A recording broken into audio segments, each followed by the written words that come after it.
Good morning.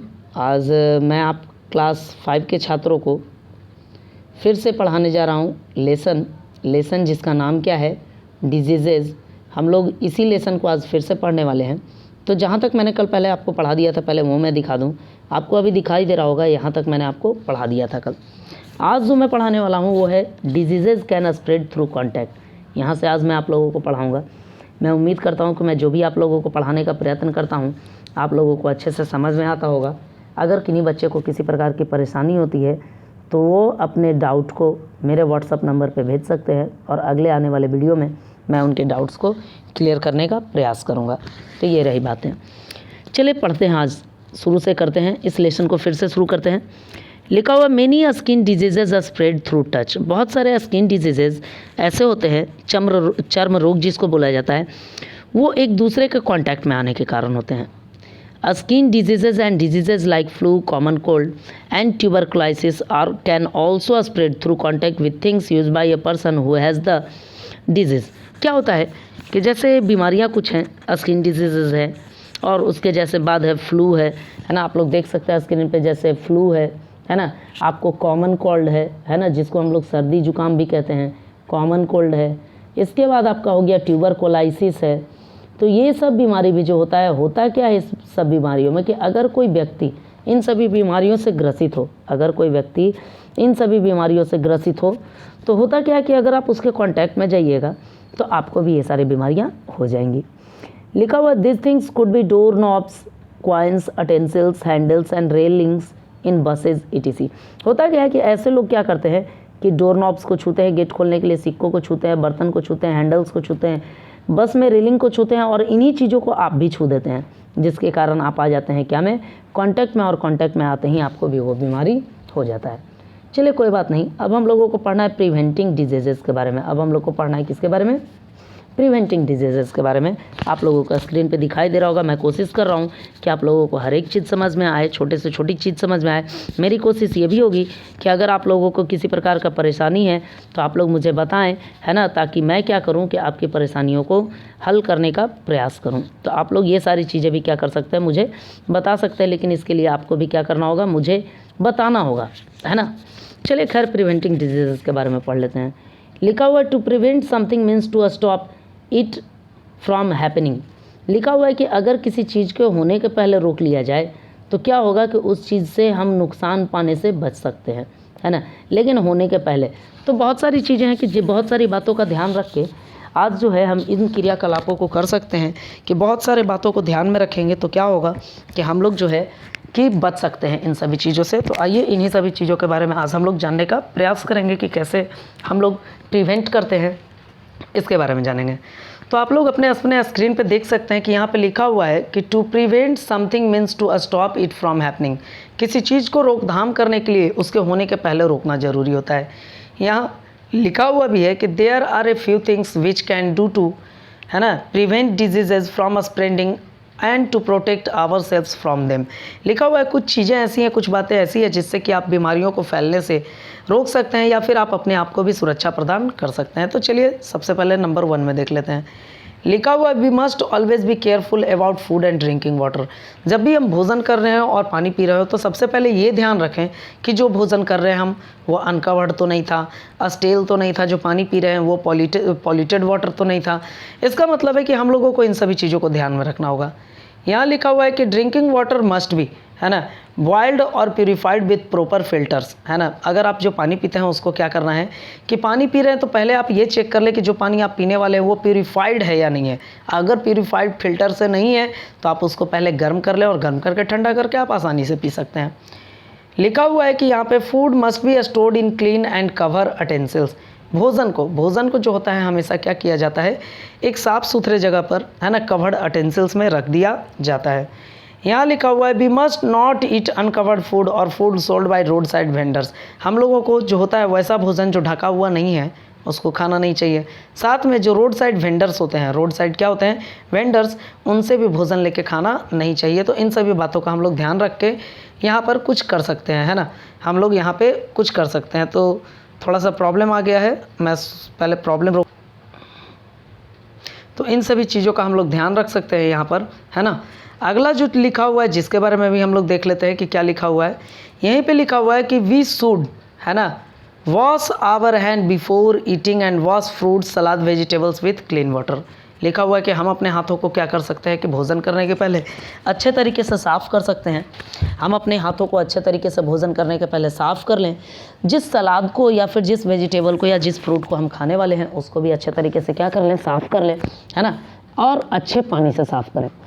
लिखा हुआ है using a handkerchief whiles sneezing और कफिंग, है ना, जब भी आप छींक रहे हो, है ना, खांस रहे हो, तो इस दौरान आपको एक हैंडकरचीफ का इस्तेमाल कर लेना चाहिए अपने नाकों को ढकने के लिए। And not spitting in public places can stop diseases from spreading. और पब्लिक प्लेसेस पे हम लोगों को थूक भी नहीं फेंकना चाहिए। पब्लिक प्लेसेस पे हमको थूक भी फेंकना नहीं चाहिए। इस बातों का भी क्या रखेंगे हम लोग, ध्यान रखेंगे। चलिए आगे चलते हैं हम लोग। यहाँ लिखा हुआ है, आप देख सकते हैं, आपका स्क्रीन पे अभी दिखाई दे रहा होगा। लिखा हुआ है keeping our surroundings clean and not throwing garbages where we please can also prevent diseases from spreading. लिखा हुआ है कि अपने आसपास को हमेशा क्लीन, साफ़ सुथरा बना के रखें, है ना, हमेशा क्या बना के रखें, साफ़ सुथरा। और अपने गार्बेजेस को वैसे जगहों पे ना फेंकें जहाँ पे आप ही लोग रहते हैं, हम ही लोग रहते हैं, है ना। अगला लिखा हुआ मॉस्किटो ले egg their eggs in stagnant water. Stagnant water का मतलब होता है जमा हुआ पानी, है ना, गंदा पानी। तो आप कोशिश ये करें कि कहीं पानी आप जम नहीं न दें। आपकी कोशिश ये होनी चाहिए कि आप पानी कहीं जमने ही न दें। अगर ऐसा होगा तो वहाँ मच्छर ना होगा, और मच्छर अगर ना होगा तो वहाँ अंडा वो नहीं देगा, और अगर अंडा नहीं देगा तो आपका इन्वायरमेंट आसपास क्लीन रहेगा। यहाँ लिखा हुआ है कि so we must clean coolers regularly. इसीलिए जो अभी आप लोग देखते हैं कि गर्मी का दिन है और आप सभी के घर में क्या है, कूलर है, तो कूलर को क्या करना चाहिए, एक निश्चित समय अंतराल के बाद हमेशा साफ कर लेना चाहिए। Spraying pesticides and pouring kerosene over drains and stagnant pools of water is another way of reducing mosquito. करना क्या है कि हमेशा हमको पेस्टिसाइड्स का इस्तेमाल करना चाहिए। पेस्टिसाइड्स एक प्रकार का होता है क्या, तो ये होता है एक प्रकार का केमिकल। पेस्टिसाइड्स छींटना चाहिए, और नहीं तो आप लोग देखे होंगे केरोसिन ऑयल, आप लोग देखे होंगे कौन सा ऑयल, तो केरोसिन ऑयल देखे होंगे आप लोग, है ना। इसका इस्तेमाल हमेशा छींट के करना चाहिए ताकि जो मच्छर है आपके आसपास अंडे ना दे दे, क्योंकि अंडे दे देंगे तो बहुत ज़्यादा मच्छर हो जाएंगे।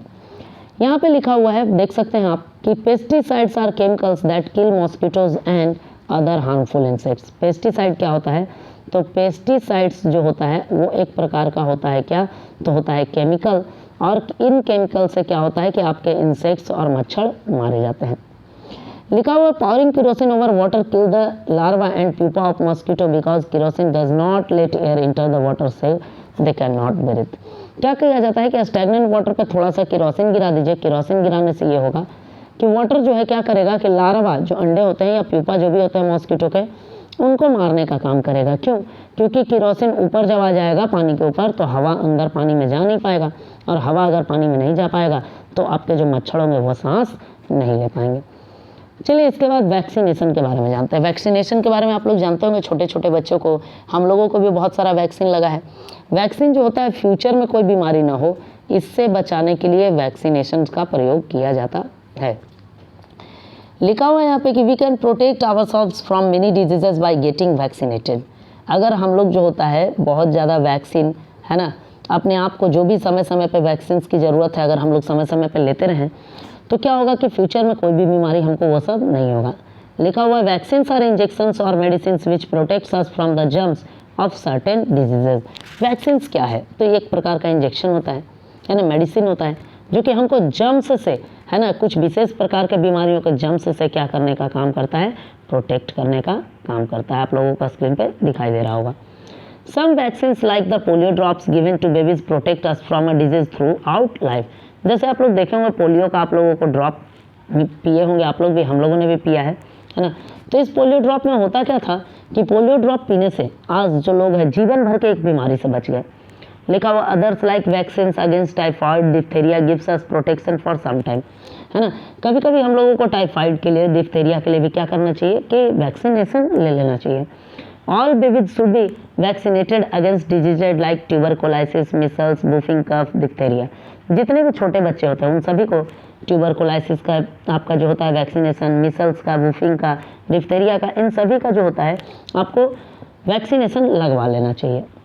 चलिए, तो यहाँ के बाद आपका हो गया है क्या, ये बुक हो गया, ये लेसन जो है सॉरी हो गया है ख़त्म।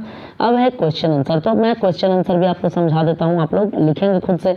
नहीं लिखाएगा तो अगले वीडियो में जब हम लोग मिलेंगे, नेक्स्ट वीडियो में जब हम लोग की मुलाकातें होंगी, तो नेक्स्ट वीडियो में मैं आऊँगा इसी लेसन के क्वेश्चन आंसर के साथ, है ना। तो आप लोग क्या करेंगे कि होमवर्क के तौर पे इनको बनाएंगे, मैं समझा देता हूँ सिर्फ अभी। लिखा हुआ what are non communicable diseases. Non communicable diseases क्या होता है, तो मैं हिंदी में समझा देता हूँ आपको। वैसी बीमारियाँ जो किसी के छूने से या कॉन्टैक्ट से नहीं होती है, वैसे डिजीज़ को कहते हैं non communicable diseases. Name one reason why they में ऑक्योर। तो बताना है कि क्यों होता है ऐसा। तो ये होता है मिनरल्स की कमी के कारण, प्रोटीन्स की कमी के कारण, विटामिन्स की कमी के कारण। तो इस तरीके से आपको जवाब इसका लिखना है। अगला सवाल है कि mention the ways in which communicable diseases are spread. आपको बताना है कि कम्युनिकेबल डिजीजेज जो होता है किस तरीके से फैलता है ना। अगला है how do diseases like flu, common cold spread through contact. आपको बताना है कि फ्लू और कॉमन कोल्ड जैसा बीमारी किसी के कॉन्टैक्ट में आने से कैसे फैलता है, इसके बारे में आपको बताना है।